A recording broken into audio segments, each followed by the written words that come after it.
তো গাইজ চলে এসেছি আমি বিয়ের মেনু নিয়ে। তো আগে ভিডিওতে বলেছিলাম যে হ্যাঁ বিয়ের মেনুটা আমি পোস্ট করব। তো এই যে উল্টো করে ধরেছি, বা যদি তোমরা পরে নিও পজ করে। তো যাই হোক, ফার্স্টে ছিল হচ্ছে ফিশ ফ্রাই, আমার দিদিদের ফেভারিট। আমি খাই না, আমি মাছ খাই না, তো ফিশ ফ্রাইটা আমি খাইনি স্বাভাবিকভাবে, দিদি থেকে একটুকুই নিয়ে খেয়েছিলাম। এই আমি দিদির পার থেকে কিন্তু ভিডিওটা করছি। যাই হোক, আমি শুধু এখানে স্যালাড নিয়ে বসেছিলাম। তারপরে আমার ফেভারিট পড়ে গেছিলো এখানে পোলাও, তারপরে একটা পনিরের রেসিপি ছিল, আমি পনিরও খাই না ওই জন্য ওটাও নিই নি। তারপরে ডাইরেক্ট আমি নিয়ে নিয়েছিলাম মাটন কষা, যেটা আমার ফেভারেট। মানে মানে পনিরের তরকারিটার ঝোলটা নিয়েছিলাম, আর মাটন কষা থেকে মাটনটা নিয়েছিলাম, মানে মাটন কষার পুরোটাই নিয়েছিলাম। যাই হোক, পোলাও একটু মিষ্টি মিষ্টি ছিল, আর মাটন কষা একটু ঝাল ঝাল ছিল, বেস্টেস্ট কম্বিনেশন লেগেছিলো আমার।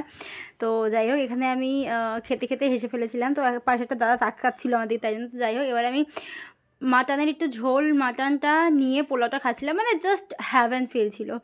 তো যাই হোক, আমি একটু খেতে ভালোবাসি, সে পোলাও আমার বেস্ট লাগে। তো তারপর পাতে ছিল চাটনি পাঁপড়, মিষ্টি ছিল, মিষ্টি আমি খাইনি কারণ আমি মিষ্টি খুব একটা খাই না।